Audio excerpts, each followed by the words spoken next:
et bienvenue sur la chaîne Les Clés du piano, la chaîne qui est consacrée aux pianistes passionnés et exigeants.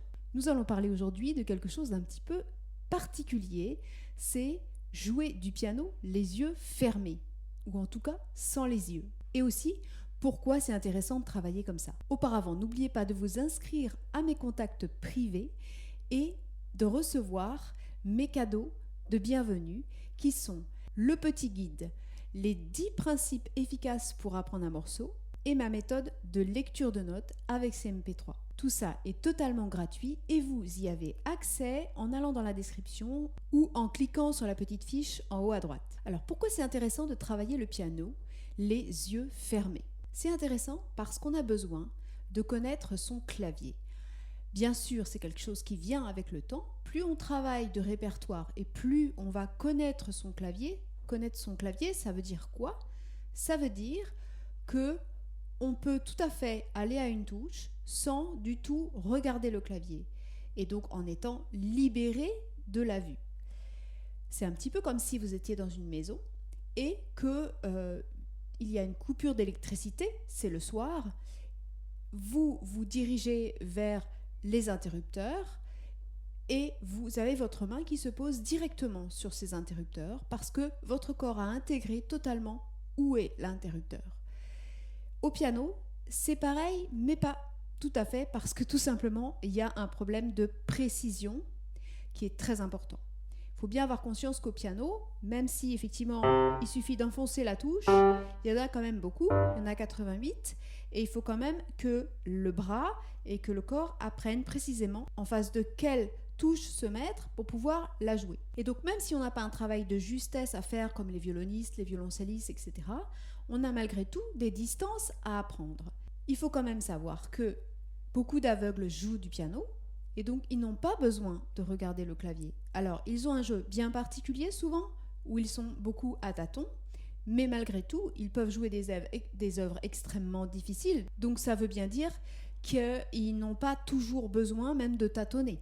Sinon, ils seraient tout le temps en train de tâtonner pour aller voir où sont les touches, etc. Donc même si nous, on n'a pas besoin de faire ce travail-là à 100%, bien sûr, puisqu'on a des yeux, normalement, en tout cas la plupart du temps, eh bien, on peut tout à fait se libérer de la vue et pouvoir éventuellement jouer en faisant comme cela, en écoutant le son, en regardant un paysage ou en regardant par la fenêtre, en regardant dans la rue, en regardant quelqu'un, pour si on veut s'adresser à lui.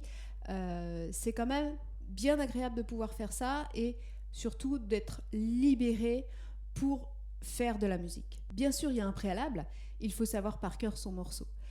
Si on joue avec partition, c'est intéressant aussi de ne pas trop regarder le clavier. Mais là, on ne va pas aller plus loin sur ce sujet-là.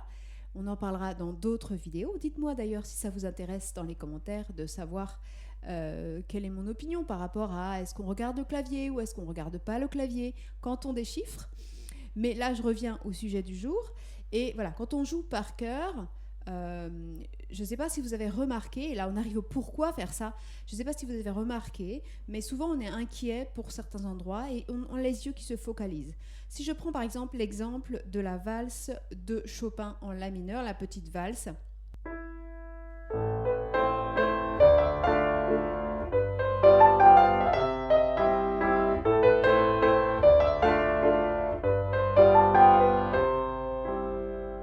pour cette petite valse, on a besoin d'une main gauche qui se déplace énormément.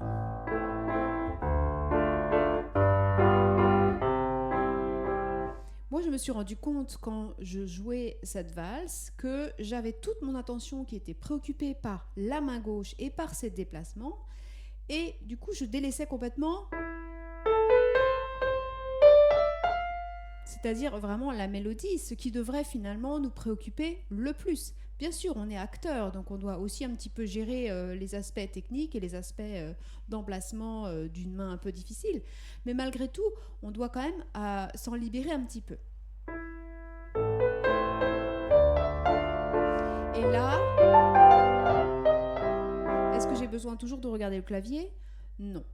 Alors, je n'ai pas besoin de me forcer totalement à ne pas regarder le clavier non plus, mais là, ce que je vous propose aujourd'hui, c'est vraiment un exercice pour vous entraîner à apprendre votre clavier, c'est-à-dire de faire votre main gauche, difficile ici bien sûr sans les yeux, mais vous tentez de le faire en fermant les yeux, totalement sans filet.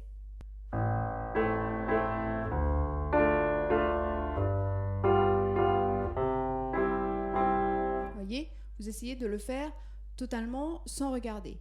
Alors, bien sûr, ça suppose bien connaître son morceau, ça suppose bien connaître son clavier, donc avoir un certain niveau. Et vous n'êtes pas obligé de le faire absolument sur toute la pièce. Vous pouvez faire par 4 mesures, par 8 mesures. À l'intérieur de votre travail, quand vous êtes en train de travailler, ces 4 ou 8 mesures, vous faites l'essai. Tiens, et les yeux fermés, ça donne quoi? Ça peut être aussi la main droite.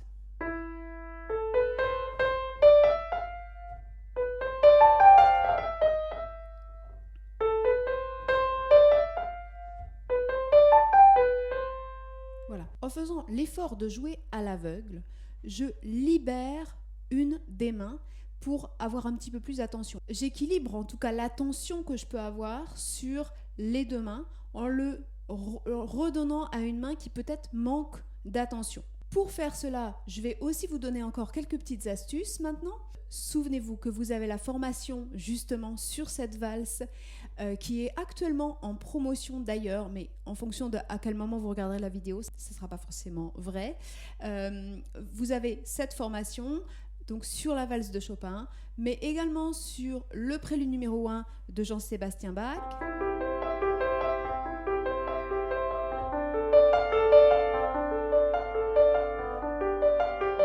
Et vous avez également la tartine de beurre de Mozart. Tout ça, c'est en promotion. C'est pour la fête de Pâques que je fais cette petite promotion.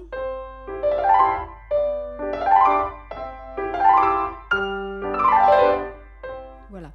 Donc, tout ça, c'est dans la description ou quand vous regardez en haut à droite s'afficher la petite fiche. Maintenant, quelques astuces en plus. Donc, pour ce type de basse de main gauche, avec juste une basse et des accords, ensuite des compléments d'accords. Vous avez donc à travailler les déplacements un par un, en aller-retour.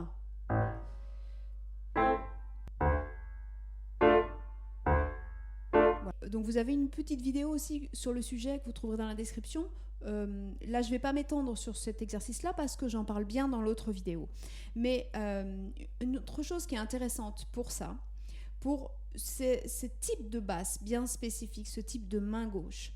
C'est intéressant quand vous allez vous déplacer pour l'autre accord de savoir à l'avance où est-ce que vous allez avoir besoin de revenir, c'est-à-dire avoir conscience tout le temps des deux couches, la basse et le complément d'accord. Et à chaque fois quand vous quittez une couche, vous savez où est-ce que vous allez revenir. Quand vous quittez la couche du haut, vous savez que vous allez revenir à cet accord-là. Donc, vous avez cet accord ici, là. Voilà, ces 4 accords-là. Et à la main gauche, enfin, en tout cas à la main gauche de la main gauche, c'est-à-dire la basse. Voilà, c'est les 4 basses que nous avons au début. Donc, quand je fais ça, je peux me dire, attention, je sais que je vais là. Je vais aller sur le Ré. Mais je sais déjà que je vais aller sur le Ré quand je me déplace par rapport au La. Ensuite, je suis là. Vous voyez, c'est-à-dire que je fais un aller-retour par rapport à une des couches et je vais essayer, quand je suis là, je sais que je vais aller là, mais entre, je fais ça. Donc je peux même avoir d'ailleurs déjà la forme de l'accord suivant avant de partir. Forme, vous voyez, c'est-à-dire j'anticipe toujours la suite de la couche que je suis en train de quitter. C'est pas forcément évident à comprendre comme ça, mais testez-le, vous allez voir, ça fait beaucoup de bien. Ensuite, il peut y avoir d'autres astuces, c'est bien prendre conscience des intervalles qui sont entre les deux mains. Ici, j'ai 2 fois un La et donc j'ai 3 octaves entre. Et là, au milieu de la main gauche, j'ai bien le Do, comme à droite. Voyez? Et donc j'ai une octave entre ici et là. C'est-à-dire, non seulement j'apprends bien mon clavier, mais j'apprends également aussi la distance précise que je vais avoir entre mes deux mains. Ça peut vraiment aider aussi à pouvoir se libérer de la vue. Le tout aussi, c'est d'y aller franchement, c'est-à-dire ne pas hésiter au départ à faire vraiment, vraiment beaucoup de fautes.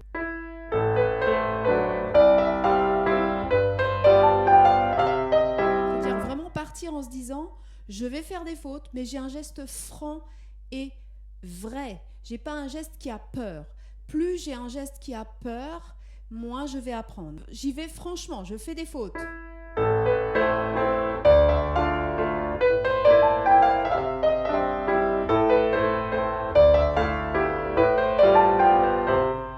voyez, j'y vais franchement. Mais il y en a de temps en temps qui sont justes. Donc là, du coup, j'apprends à, tiens, lesquels sont toujours un petit peu, lesquels sont faux. Et là, j'ajuste, comme le ferait un violoniste, comme le ferait un violoncelliste. Vraiment mes distances. C'est toujours pareil, attention, je ne dis pas qu'il ne faut pas, jouer en regardant les doigts, mais en revanche, c'est toujours intéressant de travailler comme ceci pour vraiment, vraiment vous libérer. Après, vous avez le droit de regarder, mais c'est un petit geste en aller-retour rapide. Il n'y a pas besoin, on peut tout à fait jeter un petit coup d'œil, hop, rapide, et c'est uniquement les doigts, comme d'ailleurs on le ferait avec une partition. Hein. Il n'y a pas besoin de...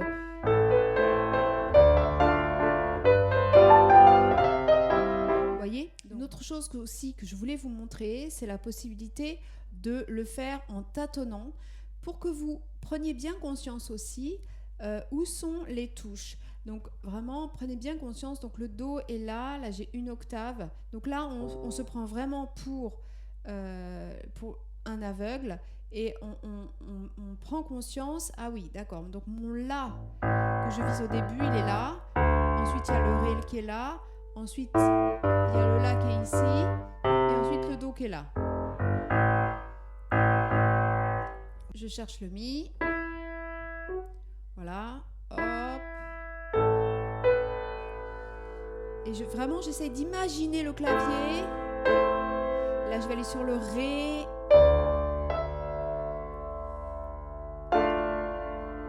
Très intéressant à faire parce que vous allez imaginer le clavier et non pas le regarder. Donc vous cherchez à ce que votre cerveau crée l'image du clavier. Ensuite, je vise le Sol. J'y étais, mais Sol, Si, Fa.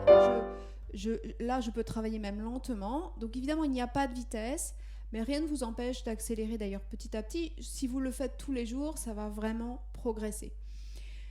Dernière chose pour être juste dans ce genre de déplacement, c'est de faire attention de ne pas passer par le haut. Hein. Là, je redis ce que j'ai dit dans beaucoup de vidéos. Quand vous êtes comme ça, vous ne sentez pas vraiment la distance puisque vous êtes en train de faire un aller-retour avec le haut. Donc, vous apprenez une espèce de courbe.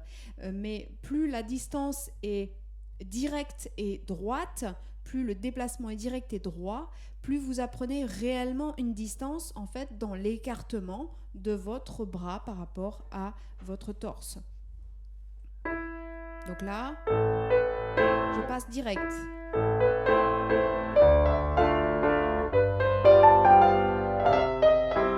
Vous voyez, je peux aussi me mettre les yeux un tout petit peu au-dessus, par exemple, et je le vois dans le champ de vision un peu élargi.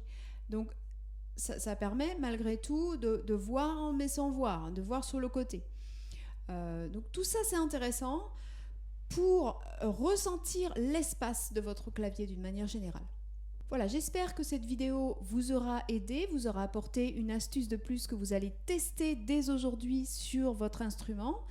Maintenant, je vous propose d'aller voir d'autres vidéos qui sont sur cette valse. Vous avez également donc une vidéo où je joue. Donc il y a 2 vidéos pour le moment, en tout cas autres sur cette chaîne, sur cette valse de Chopin, ainsi que je vous joue bien sûr la fameuse valse. Vous verrez d'ailleurs certainement que je regarde beaucoup ma main gauche et voilà, c'est quelque chose que je voudrais travailler vraiment à l'avenir, avec tous ces exercices-là. Éventuellement, on en reparlera d'ailleurs d'ici quelques mois. Comme ça, vous pourrez vous-même me dire comment ça s'est passé. N'hésitez pas en tout cas d'ici là dans les commentaires à me le dire. Abonnez-vous à la chaîne. Si vous aimez ce type de vidéo, je vous invite à cliquer sur le petit pouce pour montrer que vous avez aimé. Et on se retrouve tout de suite dans la vidéo suivante.